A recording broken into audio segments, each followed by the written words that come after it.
Hey y'all, peace. So I wanted to come on here today and, just have some real talk, not necessarily tarot or anything like that, but just real talk for the women that, you want to fit in, but maybe you don't feel like you fit into what the beauty standards are in this society, right?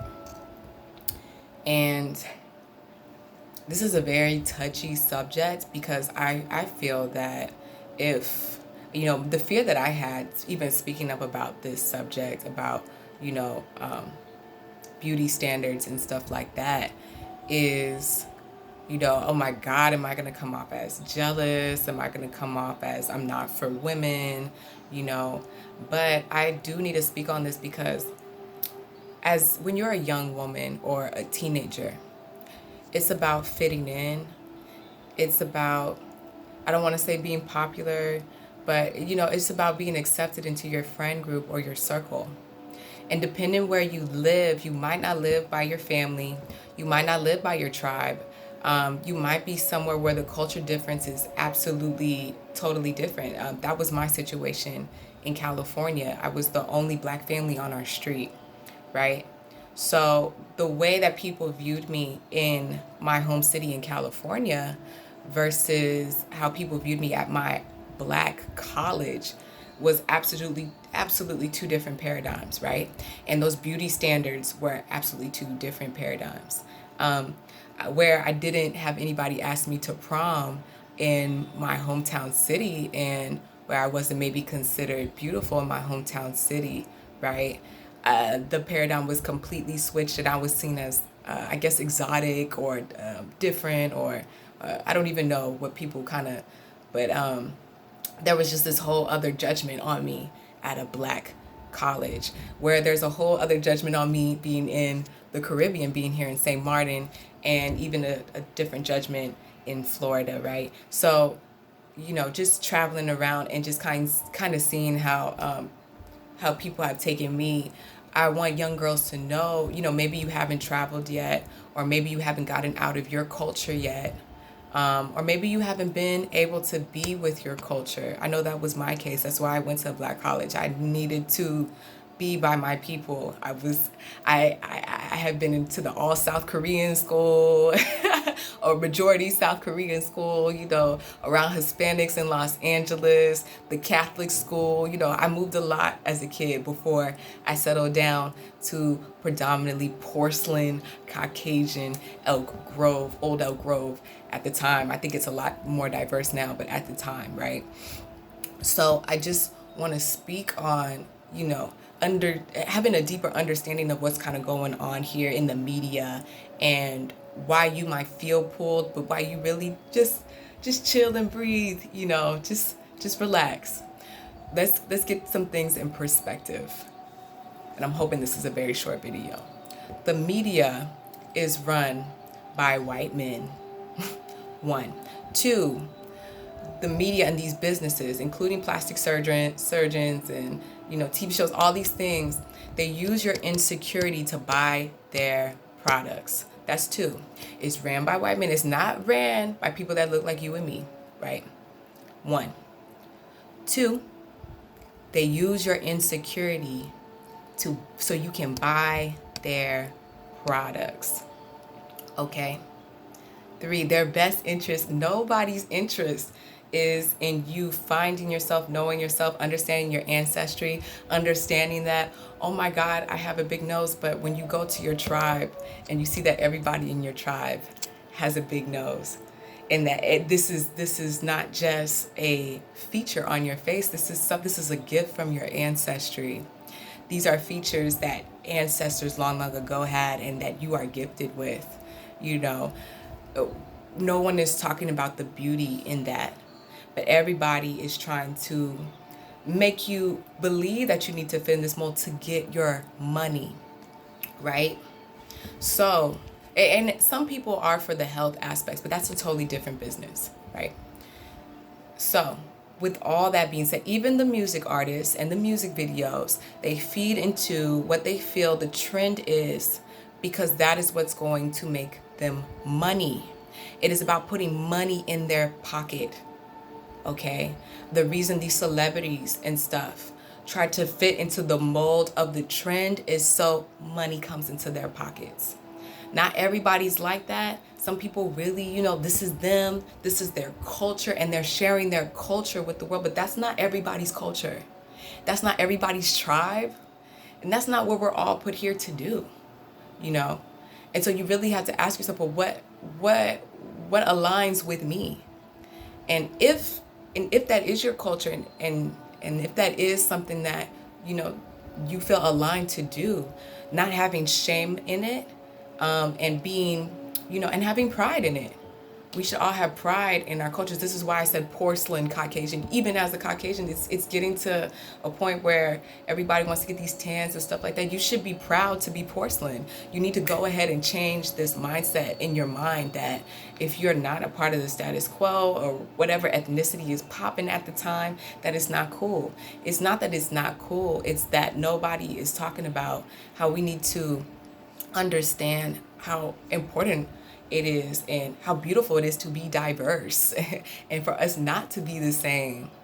And we have people around us who will put you down. I know this is the case for some people. There are people who will put you down and make you feel less than because you're different, or because you don't fit in, or because this is something that makes them uncomfortable, or they feel, or maybe the men, and this is important for women. I have to talk about this because I'm trying to have real talk with y'all when it comes to being attracted to men or being the it girl, or women need a lot of attention. We do. We need attention from other women, from the opposite sex, from ourselves, right? And when you're not getting that attention, what do you do, right?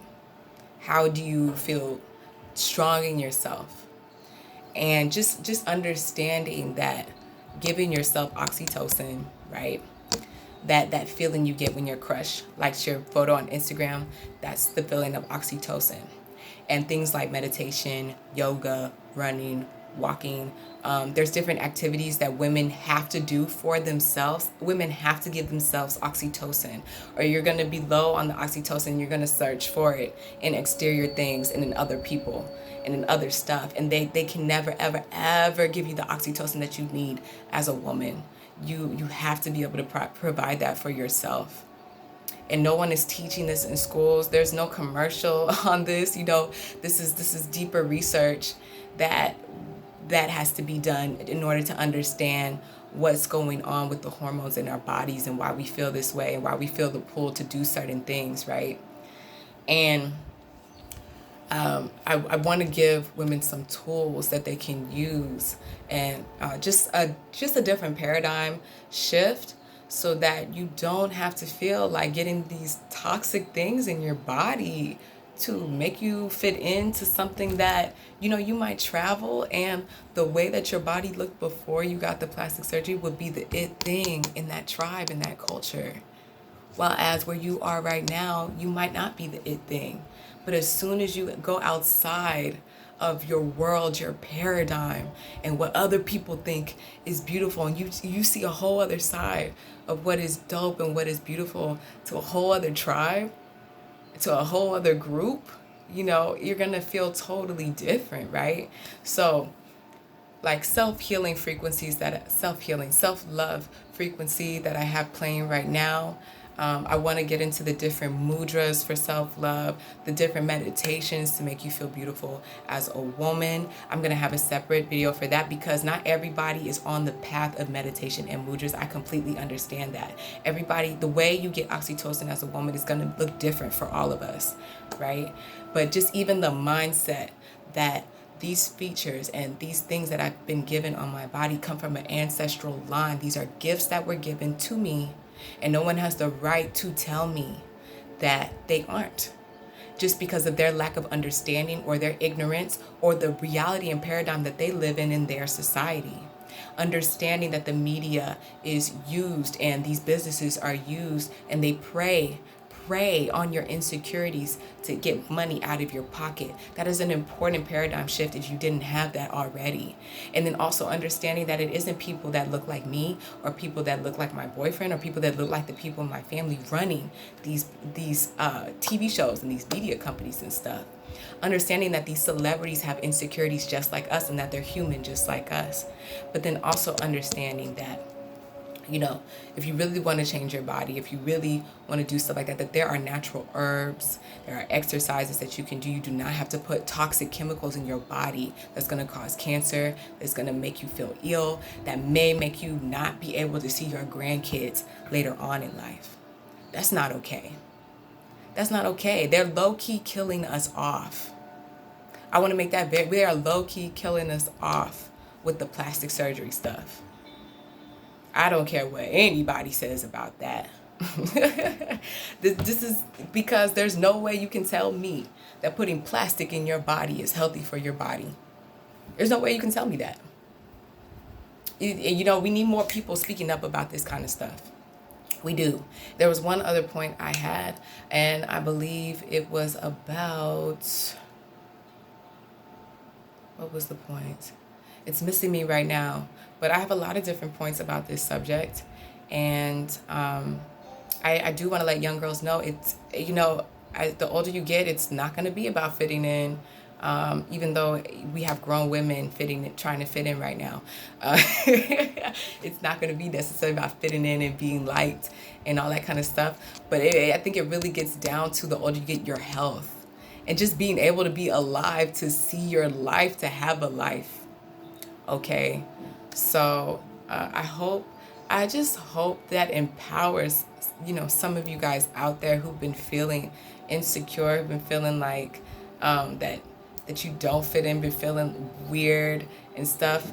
You know, it's even getting to the point where the men are speaking about this more than the women. The men are they have seen how this has gotten out of control. Maybe you guys aren't aware of that, but they do, and they have. And I do also want to make it clear that there's nothing wrong with sexual freedom and sensual freedom. I think all that stuff is absolutely great. We need that. We've been boxed in too long as women. But when you start feeling like you have to do all this extra stuff to put money in somebody else's pocket, it's not putting any money in your pocket, y'all. And it's not doing anything for your health. What is it doing? What is it doing? Okay, so when you're 60 or 80 and you can't do the stuff that you want to do in your life because you were so busy trying to fit in, what was the point? So yeah, I want to be able to see our children have their mothers in their life, strong, healthy mothers in their life, aunts in their life, and I want to see more of us speak up about this subject. So if you want to add something to it, or if you feel like I'm wrong in any area, call me out. Okay, in the comments below. All right, so bees do love y'all, and love yourself.